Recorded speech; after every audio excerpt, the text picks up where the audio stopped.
ودرېږه ډاکټر صاحب خبرې کوي جهاد ته لیونی زه یو نظامي جنرال یم ته ما ته وایي جبهه تعریف که ته دې هلو په بحرو په موږ باندې وایي سبحان الله مهرباني وکړه جنرال ډاکټر صاحب ډاکټر صاحب محترم د ګیرس د وضعیت اساس ګیرس میرس دې پرېږده د وضعیت اساس دا پوښتنې لږ هغه نه وکړه مارشال دوستم نه یې وکړه لیونیه یو دقیقه ته یم خوار نه که په دې کرکېړنې دیموکراسۍ باندې یاره ته دې موضوع ته راځې که نه بارکزیه یو خو سړي غوندې کښېنه ډسیبل سړی دا ډاکټر صاحب سره خبرې وکړه په خدای چې بیا دې څنډمه که یو وار مې درپسې شروع کړه بیا دې دا نظام ټول درته په مهرباني وکړه ښه سره معلوم یو که نه ښه سره معلوم یې وروره د هغه طالب د خدای هغه طالب ته زه تر اوسه پورې مې هغه طالب سره نالاګې داسې تی په دې کوناټو ویشتې نو په سر یې ولې نه ویشتلې یو عسکرو ډاکټر صاحب باریکزی ته د مایک بند که انجینر صاحب یو عسکرو خپلو ملګرو ته یې ویلي اوسې زه خو زخمي یم هغه ورته ویلي په کوم جي لګېدلی وایي په کونه باندې نو بې ادبي دې ما پې هغه ورته ویلي خلک د وطن لپاره سر ورکوي تا کونه ورکړې باریکزی له هغه عسکرو نه ده پوه شوې دا طالبانو په کونه ویشتلی خانه دې خرابه شه طالب جانه په دې سر به دې ویسته دې مصیبت نه به خلاص شو کله وروره یو شی وایي په لایپو کې کله بل شی وایي الله دې انصاف روزي که دې سر ته دا خلک ولی هله دې ما په خېټه کې کالتوس دی هله دې ما کونه کې کالتوس دی هر لایب کې خدای دې بیخ باسه شرم ده خلک ټوکړې سول د اسلامي امارت د غازیانو ولا که چا غږ لا کړی داسې اتلان زه د اسلامي امارت پیژنم چې دواړه پښې او دواړه لاسونه یې قطع سوي خو یو ورځ یې چاته ونه ویلې چې ما په دې لار کې د لاس او پښې له لاسه ورکړي او د تاسو هغه بل ډسیبل د هغه هیوادمل ته خدای چې راسي پوشولې نه بغیر د هغه شی زده نه ده کلیسا سنګ د چې راسي مدرسه لیواتت خانه دا د تاسو مبارزه ده شړونګا بابا د چې راسي نه منم نه د تا هغه پلار به یې مني ولې د هر د دې عادي ده چې نه منې دغه د تاسو حالت ده که چېرته تاسو د دولت سره کار نه وي کړی زه تاسو ته لنډ حل ووایم الکوزی صاحب که چېرته تاسې د دولت سره کار نه ده کړی کوم ځای کې تاسې طالب نه پرېږدي طالب په تاسې کار لري تاسې مهرباني وکوئ ما ته مشمېره راکئ ما ته خپل ځای وښایئ چې تاسې د کوم ولایت د کومې ولسوالۍ د کوم کلي یې زما خبرې ته غوږ شئ زه تاسو خلاصه ووایم تاسې د کوم ولایت د کومې ولسوالۍ د کوم کلي یې که چېرته تاسې په دولت کې کار نه ده کړی تاسې ما ته خپله شماره ووایئ تاسې سره به هیڅ څوک چې ته یو بېګناه افغان په دولت کې دنده نه لرې دولت کې کار نه کوي تا سره هیڅ کله طالب کار نشي لرلی هیڅ طالب د تا سره کار نشي لرلی په تا ظلم نشي کولی تا ته لاس نشي اچولی که چېرته ته په دولت کې وظیفه لرې دولتي کارمند یې د امریکایانو ملګری یې د کابل د ادارې ملګری یې بیا هم له تا نه غوښتنه دا ده چې محترمه وروره ته د دې خاورې بچی د پردیو دپاره خپل ولس مه وژنه خپل ماشومان د مه یتیمانوه خپله ښځه مه کونډوه بله غریبي مزدوري د شروع که بل کار شروع که د دې وظیفې نه د تېر شه کوه ورورکه ما زه خپله د کندهار ولایت یم فخر کوم افتخار کوم ما په نظام کې کار کړی دی نه مې د غلامۍ کار کړی دی ما د ملت دپاره کار کړی دی ودرېږه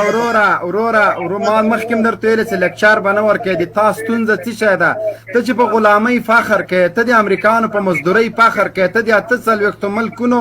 اشغال او نوکر پاتې سوی له باسې ډېر د خرو غاښه خوړلې د باډي ته خو دې وګوره د تا او د نستۍ ملاخ او د غوږو تاجین ترمنځ فرق څه شی ده فخر پې کوې په څه شي فخر کوې په څه شي فخر کوې سوال لري سوال دی وکړه کنې دغه اول د کمیس واغونده بیا لایف ته راسه له ډېرې نستۍ نه خو د بېلستوڼو جاکټ اغوستی ده فخر کوې دا عجیبه خلک یاستئ والا بیا وتښتي دغه موضوع باندې تم سه اجازه راکړئ چې د قاري صاحب نه څه پوښتنې وکړم په همدغه موضوع باندې پوښتنې ده که خلک راځي په همدې موضوع باندې خبرې وکړئ او که دغه موضوع نه خارجېږي بیا نو تاسو اجازه نه لرئ د موږ لایفونو ته راسئ او داسې خبرې کوي چې نه اساس لري نه بنیاد وایي موږ د طالبانو د لاسه مهاجر شوي د افغانستان خلک د کمونستانو د وخت نه مهاجر دي لا تر اوسه پورې دا لړۍ د مهاجرت خو د کمونستانو 40 کاله کې شروع شوی ته د خپل د سوال اول تصحیح که قاری صاحب سلام علیکم، سلامونه او نیکې هیلې مې ومنه. وعلیکم السلام ورحمۃ اللہ ډاکټر صاحب ورکړی ده کوم هیله کوم دلته ځینې رسانیو کې دا مایک مو وتړئ، د چا مایک خلاص ته زه پوښتنه کوم. ځینې رسانۍ د پرون پروپاګند داسې کوي چې طالبانو د هر موقع نه استفاده کوي او د ایران کې چې کوم افغانان سوځېدلي طالبان دنه هم غواړي یو سیاسي ګټه واخلي او ګټه پورته کړي. مهرباني وکړئ په ده هکله خپل نظر د افغانستان مسلمان او مجاهد ملت ته وړاندې کړي. مننه. ډاکټر صاحب محترم، سیاسي ګټه کوم ډول موږ واخلو د دې کار نه؟ سیاسي ګټه خو ستا حریف ستا رقیب هغه وخت اخیستلی شي چې ته پخپله په ناروا لګیا یې. د دې خو دا معنا نه ده چې ته د هر څه چې ته کوې نو کوی ستا مقابل لوری د هغې ستا د جنایت، ستا د وحشت، ستا د غلامۍ، ستا د سپین سترګۍ نه د هغه ګټه نه اخلي. طبیعي خبره ده چې د کابل ادارې د رسوایۍ نه موږ ګټه اخلو. کابل اداره چې څومره رسوا کیږي د ملت او د دوی په منځ کې ملت ته د دوی اصلي څیره څرګندېږي، بربنډېږي. نو دا خو د موږ نقصان نه ده، دا د دوی خپل نقصان ده. دوی د خپل ځانونه اصلاح کړي، خپل ځانونه د سم کړي، دا ولس د خپل ولس وبولي. موږ به بیا استفاده نه کوو. موږ به اړتیا به څه پېښېږي چې موږ د دې نه سیاسي استفاده وکړو. که دوی خپله ځانونه سړي کړي او خپله انسانان شي، خپله د دې ملت او د دې هېواد غم ورسره شي. تر اوسه پورې تاسې وګورئ دلته په ایران کې افغانان سوځول شوي دي. د افغانستان سفیر ورځي، ګورئ د کابل ادارې سفیر ځي په رسنیو کې غږیږي،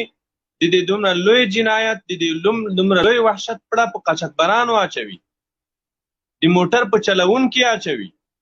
دا څومره لویه سپین سترګي ده، دا څومره لویه بې شرمي ده. او همداسې د دې ادارې نورې بې کفایتۍ تاسې راواخلئ، د دې ادارې نورې بې شرمۍ راواخلئ، نورې غلامۍ راواخلئ. نو طبیعي خبره ده ته ځان اصلاح که موږ به هغې نه سیاسي استفاده نه کوو. موږ مجبور یو چې ستا اصلي څیره د دې ولس دپاره بربنډه کړو، اصلي مخ مو د ولس ته وښیو. تاسو خو د رسنیو په زور، د دې مزدورې میډیا په زور ولس ته ځانونه داسې کړي وو چې ولس تاسې اصلي څیره نه پیژنده. ولله الحمد، موږ د الله په مرسته ستاسې اصلي څیره د ولس ته بربنډه کړه، ولا به هم لګیا یو. مننه. ملي اردو سرباز مهرباني وکړه فقط ورونه سوال پوښتنې مو مطرح کړي. دلته نن موږ به د تفسیرو او د کمپین وخت چاته نه ورکوو، پوښتنه مو په همدغه موضوع مطرح کړي. مهرباني وکړه د ملي اردو سرباز. السلام علیکم. تا ډاکټر صاحب او قاری صاحب محترم ته، انجینر صاحب ته، مبین صاحب ته سلامونه او نیکې هیلې.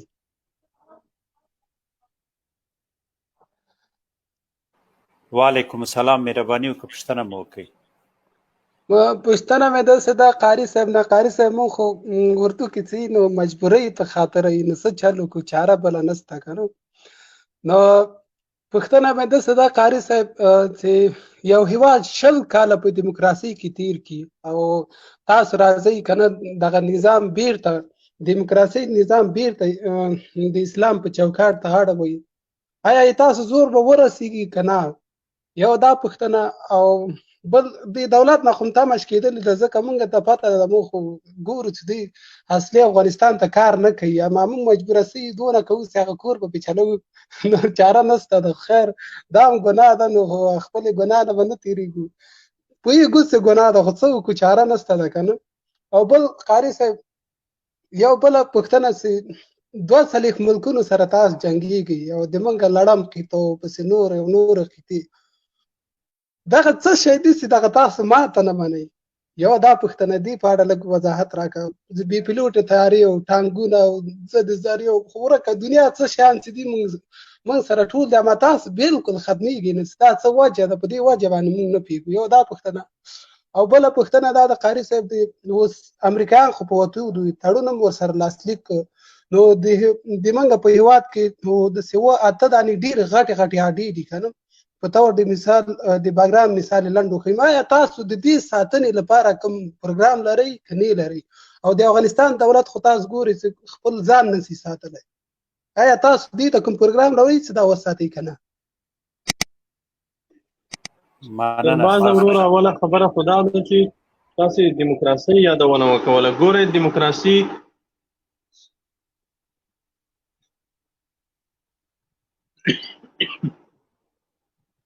ګوره محترمه کمونستان چې کله راغلل کمونستانو بیا د لینین مفکوره افغانستان ته راوړه. کمونستان چې افغانستان ته راغلل هغې شعار دا و چې موږ کور کلی ډوډۍ تقسیموو. کور کالي ډوډۍ دغه درې شیان د دوی شعار و. دوی به ویل چې په افغانستان کې به شخصي ملکیت ختم شي او په افغانستان کې به هر څه شریک وي. کمونستانو به ویل چې بېادبي ښځه به هم شریکه وي. هیڅ شی په دنیا کې داسې نشته چې هغه د یو چا شخصي ملکیت وي. هر څه به شریک وي. دا د کمونستانو مفکوره وه. دا د لینین مفکوره وه. دا د اشتراکیت او د کمونیزم مفکوره وه. دغه مفکوره کمونستانو افغانستان ته راوړه او د دې مفکورې دپاره یې په لکونه انسانان ووژل. لکونه افغانان یې دربدره کړل، د کورونو نه یې وشړل، دلته یې ډېر زیات کار وکولو، خلک یې وروزل. دوی به ویل چې کله چې افغانستان کې د ثور انقلاب ماتیږي نو ترک مبین صاحب یو سوال بل لرم کته منه کې مبین صاحب یو سوال بل لرم بیا مې کته نه کې قاری صاحب دې سوال جواب ترڅو پورې چې کله چې د ثور انقلاب ماتیږي په افغانستان کې به 1 متر یا نیم متر سیس پروت وي. سیس وي ته یې اوسپنه به پرته وي، یعنی نیم متر اوسپنه به پرته وي. بیا به هلته د ثور انقلاب ماتیږي، کمونیستي انقلاب به ماتیږي. موږ تاسې ولیدل الحمدلله د ثور انقلاب هم مات شو، د کمونستان هم مات شول، کمونیزم هم مات شو، کمونیزم مفکوره هم ماته شوه. او نن الحمدلله د افغانستان په کوڅو او کلیو کې داسې څوک نشي ګرځېدی چې هغه ځان ته ووایي چې زه کمونیست یم. ځان ته د کمونیزم خطاب یو څوک نشي کولی چې په هسکه غاړه وګرځېږي. الحمدلله دا د ملت د قربانیو برکت و. داسې به ووینئ دا پردی مفکورې دي، د توپ او ټانک په زور دلته راوړل شوي دي. دا پردی مفکورې په دې هیواد کې نه تحمیلیږي، افغانان یې نه مني. دا 19 کاله چې افغانان د دې مفکورې سره مقاومت کوي دا دلیل د دې ده چې دا دوی نه مني. او دا څو کسانو چې منلې دا د امریکایانو د ټانګونو د تیارو د سیوري لاندې، که د دوی د سر نه دغه سیوری لرې شي سبا به بیا وګورئ دا به بیا د موږ تاسې نه غټ طالبان وي. دا خلک بیا د موږ تاسې نه یو څو قدمه ورهې خوا وي. تاسې د دې نه ډاډه شئ. دیموکراسي، سیکولریزم، الحاد دا ملت نه مني، د ملت رد کړی ده، استفراغ کړی ده. او په دې اړه اندېښنه مه کوئ. دویمه خبره تاسې وکوله چې طالبان سره د ولې ماتې نه مني. دا خو محترمه د اسلام تاریخ تاسې وګورئ، هیڅ کله هم مسلمانانو کافرانو هیڅ کله مسلمانان د جنگ په میدان کې نه مات کړي. تاسې د اسلام تاریخ وګورئ، د نبی کریم صلی الله علیه وسلم د دوران نه تر اوسه پورې مسلمانانو د جنگ په میدان کې ماتې نه ده خوړلې. مسلمانانو که ماتې خوړلې ده هغه د خپلو یو څو خرڅو شویو مشرانو له لورې خوړلې ده چې هغوی د سیاست په میدان کې ماتې خوړلې ده، د ډیپلوماسۍ په میدان کې ماتې خوړلې ده، خو د جنگ په میدان کې لله الحمد تر اوسه پورې هم مسلمانانو ماتې خوړلې نه ده. او اسلامي امارت لکه څنګه چې د جنگ میدان ګټلی ده، ان شاء الله د ډیپلوماسۍ او د سیاست میدان به هم داسې په بریا سره ګټي.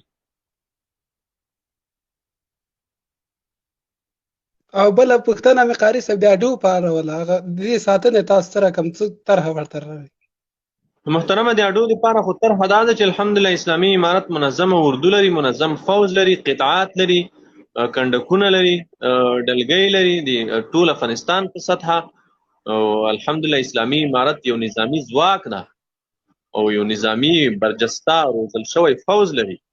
په دې اړه اندېښنه مه کوئ. او بله پوښتنه مې داسې قاري صاحب ته آخري پوښتنه ده، موږ خو دا د پاچا هم ټاکلی د والیان دا د یو څو ورځو کې ټول مقرر ټول ولایتو ته ځتي بشپړېږي. آیا بین الافغاني خبرې کومې راځي که نه تاسو ورسره کوئ؟ نو تاسو به د دولت سره چیرته خدای وکول چې د بین الافغاني خبرې کامیاب شول آیا تاسو د حکومت سره د یو بل په حساب شریکي کنه د 15 کال اشرف غني صاحب پرېږدي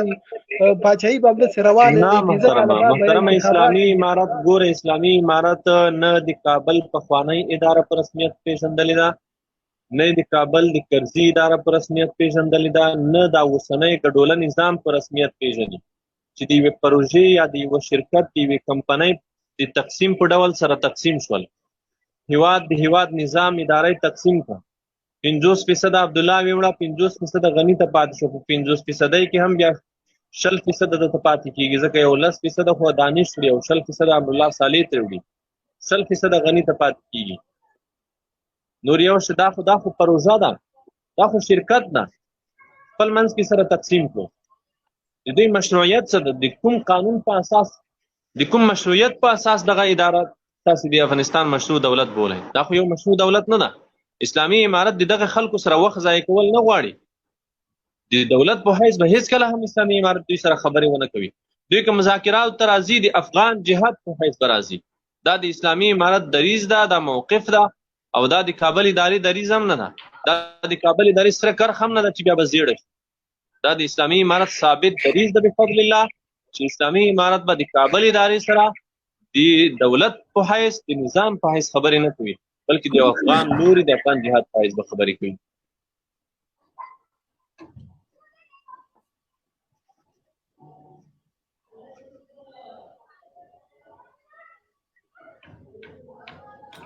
جنرال صاحب मैं के बंद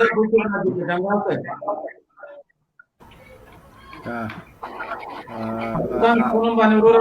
ابو شمس مهرباني وکړه دغه اقبال حسن رضوي دا کته کوي مونږ شل وارې ویلي چې دلته ابو شمس مهرباني وکړه ابو شمس د ابو شمس خو आवाज نه راځي دا به قطع کو بل رور براجي کوم امارات کا جمهوریت سلام علیکم تا خو اوس نه را دي سلامونه قاری صاحب تاسو ته انجنیر صاحب ته قاری صاحب سید خوستی ته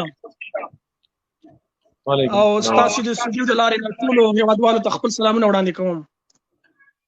وعلیکم السلام ورحمت الله قاری صاحب محترمه پاکستان زمنګ د خاورې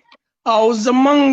د سترو مال دشمن دی خو ایران زمنګ د فرهنګ او زمنګ د پرمختګ او زمنګ د عنعناتو دشمن دی سوال ته راشه وروره ته کامره د خلاصه کې بیا د تقریر اجازه هم درکو موضوع په ایران باندې خبره وکړه دغه کامره د خلاصه کې بیا تقریر اجازه درکو کنه اوس د سوال وکتنه اوره جمهوریت لاړله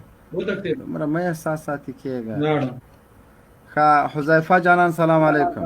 اصلا انجینر صاحب یو خبره بدل ته واضحه کوم ځینې خلک وایي چې پلاني هیواد زما دشمن ده پلاني زما دوست ده دغه سادهګان بیچارهګان باید په دې وپوهېږي چې په اوسنۍ نړۍ کې د هر چا لپاره خپلې ګټې مهمې دي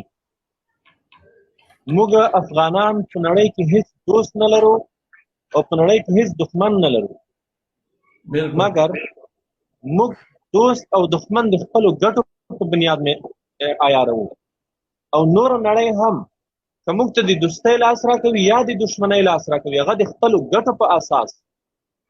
په نننۍ نړۍ کې نه ثابت دشمن شته نه ثابت دوست شته دا خبره د دې خلکو په سادهتوب دلیل ده دلته ګټې مهمې دي د هر چا دپاره د هر هیواد دپاره خپلې ګټې مهمې دي که چېرته د ایران ګټه د افغانستان په ورانولو کې ده د افغانستان په بربادۍ کې ده هغې دپاره دا خپلې ملي ګټې دي هغه د همدې دپاره کار کوي که د پاکستان دپاره ګټه دا ده چې د افغانستان وران شي افغانستان کې جنګ دوام وکړي دا د دوی خپلې ګټې دي دا د دوی خپل منافع دي ته ژړا نشي کولی ته شکایت او ګیله نشي کولی چې ولې ته دا ستا ګټې دي ته خپله باید د خپل ځان دپاره ګټې عیارې کړي خپل ځان دپاره د منافعو چوکاټ جوړ کړي خپل ځان دپاره خپل اولویتونه وټاکي بالکل بالکل دا وروره حذیفه نظامي وکړه قاری صاحب ته چې کله خبرې پخې حذیفه وروره مهرباني وکړه دغه میوان سرباز راغی دوباره چې راشي راجیږي که حذیفه وروره مایک د خلاص که دلته چې راشئ خوب مه کوئ انټرنیټ مو چې ضعیفه وي مه راځئ سلام علیکم وعلیکم السلام ورحمت الله وبرکاتہ ستړی مشه جوړ تازه مهرباني وکړه سوال دی بن صاحب خیر جوړې بخیر یې شکر الحمدلله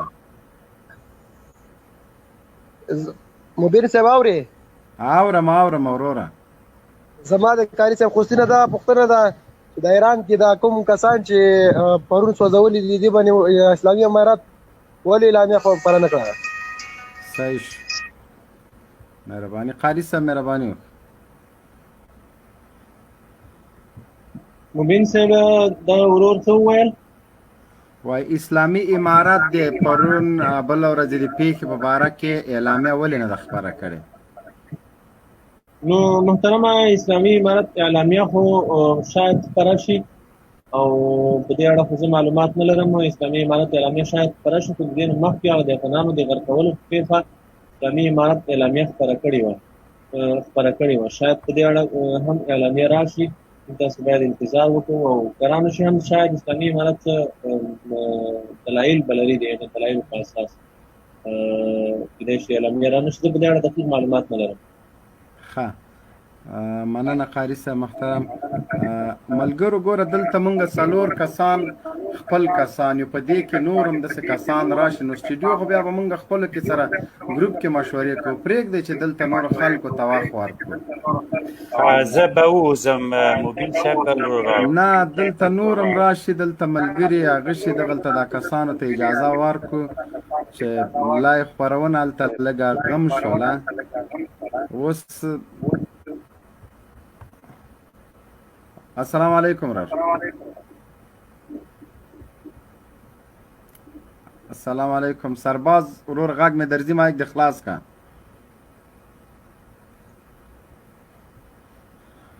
هلو سرباز ورور غږ درځي ښه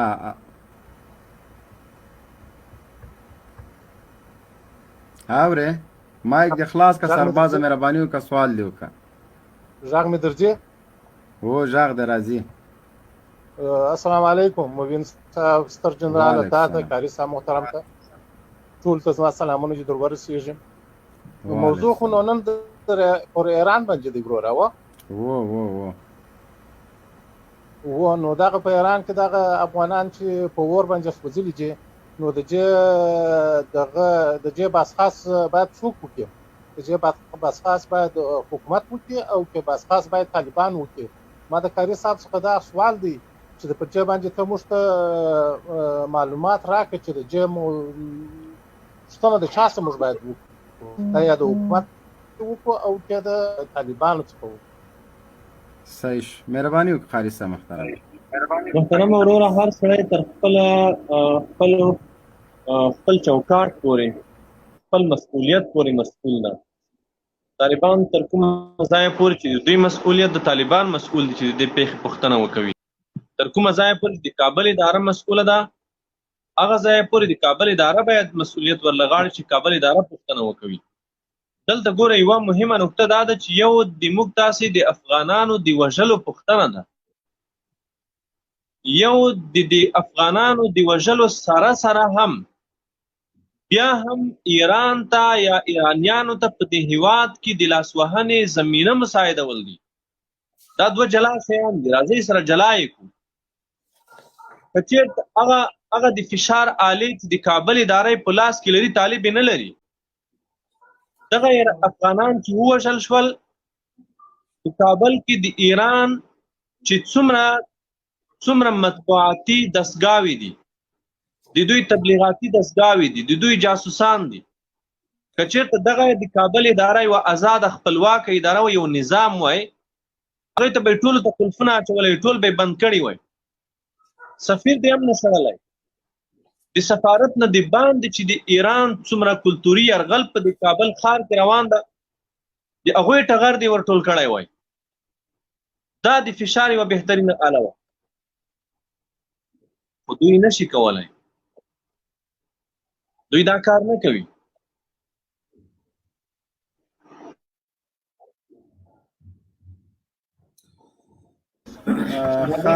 قاری صاحب محترم، مایوان سرباز فیاض خان، مایوان سرباز صاحب مهرباني وکړه نوبت د تا ده. سلام علیکم. د عادل خدای په سپیشلی نامه درنو هیواد لږ په زوره باندې که غږ وکړې مایوان صاحب، نن د لږ څه ناشته نه ده کړې. مایک دې خلاص کړه، مایک دې لغات راوړي، مایک خلاص. اوه د عادل خدای په سپیشلی نامه درنو هیوادوالو د عامونه تر اباسینه پورې زما درنښت او سلامونه ومنئ. قاري صاحب یو پوښتنه مې تاسو نه دا ده، دغه قربانیان چې دي د ایران قربانیان او مخکې چې ایران کې پیښه شوې، هغې په اړه د طالبانو مشرتابه د دوی لپاره عدالت غوښتنې لپاره دریځ څه ده؟ که ته ماته دې جواب راکړې زه به تا جواب ته غوږ ونیسم. مننه. وروره زه خو ستاسو سوال پوه نه زم پوه نه شوم. مایوان سرباز صاحب سوال دې دوباره تکرار کړه، لږ تیز وغږېږه. ما دا ویله چې اول خو دا یوه پیښه مخکې چې ایران کې شوې وه او اوبو کې چې موږ افغانانو باندې ظلم کړی او د ایراني فاشیستي حکومت، او اوس چې پیښه شوې ده دې په اړه دوی د عدالت غوښتنې لپاره د طالبانو په څه دریځ وي، یا آیا دوی به عدالت غواړي یا به یې نه غواړي؟ که دې جواب ماته راکړي دا به ډېر ښه وي. مننه. محترمه، دواړه پیښې کې افغانان وژل شوي دي او د دواړو د پیښو لپاره د عدالت غوښتنه باید وشي. دواړه پیښو لپاره موږ عدالت غواړو. دواړو پیښې د غندلو وړ دي او باید مجرمینو ته سزا ورکړل شي. دلته یو بله پوښتنه هم لرم قاري صاحب، ډېره اوږده پوښتنه. اوس د طالبانو څه شی کولی شي چې د دوی فامیلو ته یا دوی ته غږ ورسېږي چې وروره ستا غږ خو ما ته سم نه راځي، زه ستاسو سوال نشم مطلبولی. زه به وځم بېرته به راشم مبین صاحب. صحیح ده، ته وځه بېرته راشه. مایوان صاحب مشکل ستونزه لري. فیاض خان سلام علیکم. فایز خان وعلیکم السلام. مبین صاحب تاته سلام، تا محترم ته سلامونه. ما आवाज درځي؟ आवाज دې راځي، مهرباني وکړه. نو مبین صاحب ما نن خپله ملامتیا تاسو ته راوړې ده، که ماته یو 2 منټه ټایم راکړئ او ما قطع نه کوي.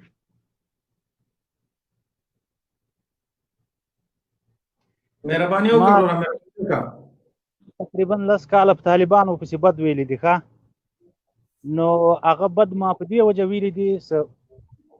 هغو بدو لامل څه و، هغه د موږ نااهله چارواکي وو چې موږ یې په هغو زهرو باندې خراب کړي وو چې هغه زهر یې میډیا یا د رسنیو له لارې په موږ ملت باندې ویشلي وو. نو زه اوس څنګه وکولای شم؟ زه اوس پېښمانه یم، ماته معلومات پوره شوی ده چې هغه هر څه چې وو هغه په موږ سره خپلو چارواکو وکړو او د موږ د تاسو تصویر یې موږ ته په داسې رقم باندې وښودل چې موږ یې ته مجبوره کړو چې موږ په تاسو پسې رد وکړو. نو اوس ما سر خلاص شوی ده، زه څنګه اوس کولی شم چې تاسو ما ته عفوه وکړئ؟ زه په خپلو بدو باندې پښیمانه یم، ما ته د هر څه معلومات شوی ده. نو که تاسو په دې اړه باندې ما ته معلومات راکړئ، زه په کوم هغه کار تاسو ما ته راوښیاستئ چې تاسو ما معاف کړئ یا ما ته عفوه وکړئ. فایز خان ورور، الله دې تا معاف کړي، الله دې تا وبخي. د اسلامي امارت له لورې خو تاسو ته کامله عفوه ده، په کلي ډول تاسو ته عفوه ده او اسلامي امارت تاسو معاف کړي یې. الله دې موږ تاسو معاف کړي، الله دې موږ تاسو وبخي. انسان نه خطا کېږي، پیغمبر علیه الصلاۃ والسلام فرمایي چې ټولو انسانانو نه خطایا کېږي، غلطۍ کېږي. بهترین خطا کوونکي هغه خلک دي چې هغه توبه وباسي، الله نه بخښنه وغواړي. نو الله دې تاسو معاف کړي او الله دې تاسو توبه قبول کړي الله دې تاسو ګناهونه معاف کړي سره دې مونږ الله دې موږ ګناهونه معاف کړي مبین صاحب لایف شته که لایف مقرر شوی دی ځینې ملګري وایي چې لایف نشته لایف شته قاری صاحب لایف شته دوه نیم زره کسان دي اوس هم لایف شته خو لایف کې له اوله نه ستونزه وه انشاءالله هغه دوه پیجونو کې ښه صحیح روان ده صحیح دا ورور نم پښتنه کړې وای چې بیا که راځي کولای شي پښتنه ته کو د څه وظیفه درلودله او د نس کاله د باندې طالبان په دې تاسیس باندې راغی چې د معافي غواړي هغه خو قاطع سو کراغی بیا به راځي کو میوان سرباز ته واخ ورکو خدای دې چې आवाज صحیح وي ها ما تاسو صحیح درځي مبین صاحب او صحیح ده مهرباني وکړه ما دویمه پښتنه قاری صاحب نه دا و چې دا د ایران په خاطر اوسه پورې خو دا چې موږ افغانان سوځول شوي دي دا تر اوسه پورې کوم رسمي چې نه دي لیکل شوي دي طالبانو مشرتابه د خوانه چې د قاری صاحب نه ما واوریدل نو دا اوله پیښه چې شوی و د لپاره د عدالت غوښتنې لپاره د طالبانو مشرتابه څه کړي دي تر اوسه پورې آیا دوی کوم عمل کړی دا آیا دوی نړیوالې جنایي محکمې ته دوی کیسونه وړاندې کړي چې کړي دي که د لپاره کوم معلومات لري ماته د وړاندې کړي قاری صاحب محترمه فهیم وردک صاحب دا نړیوالې جنایي محکمې ته شاید ته لاسرسی ولرې موږ خو تر اوسه پورې هغې ته لاسرسی نه لرو دا یوه دوسیه خو تا در سره اخیستې وه چې هلته دې وړې وی ډېره به ښه وه او دوی زښته ډېر قاري صاحب دوی زښته ډېرې دوسیې وړي دي خو تر اوسه په یو هم کار نه ده سوی دوه نفره ګوند د درې نه سول نو دوی به دوسیه دا ساده منطق مه کاروئ نړیواله جنایي محکمې نړیوالې جنایي محکمې ته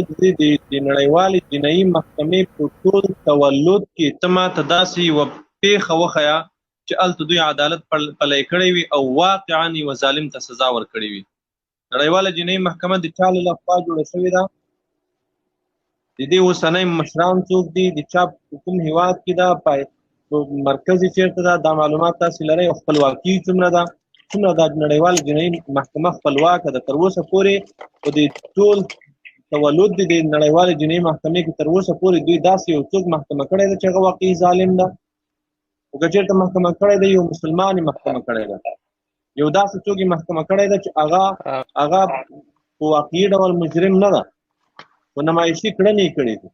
موږ اړتیا نه لرو چې موږ نړیوالو جنایي محکمو ته خپلې عرضې وړاندې کړو موږ هغه ملت نه یو چې موږ عدالت د دوی نه غواړو د نورو په خپو کې لویږو او عدالت غواړو نه موږ په خپله نظام لپاره عدالت غوښتونکي خپله عدالت غواړو افغان ملت دا دی لګیا دی جنګیږي د اشغال د پای ته رسولو دپاره مقابله کوي قرباني ورکوي دا د دې اشغال پای ته رسېدل یوازې د امریکایانو ټغر د دې خاورې ټولېدل نه دي د دې اشغال په پای ته رسېدلو سره به افغانستان یو خپلواک هېواد شي او د ټولو اشغالګرو او د دوی د لاسپوڅو ټغر به د دې خاورې څخه ټول شي او د هر هغه هېواد ټغر به د دې خاورې څخه ټول شي چې هغه په دې خاوره کې لاسوهنه کوي او د خاورې ته په سپکه ګوري دلته په دې خاوره کې د امریکایانو د راتګ نه مخکې یو ضعیف بیچاره کمزوری نظام و داسې نظام و چې ډېر په مادي او د وسایلو په لحاظ یو کمزوری نظام و خو چا په کږو سترګو نه شول کتلی ورته موږ د همدې ایرانیانو ډیپلوماتان په مزار کې مردار کړل دوی سپڼ ونه وهلو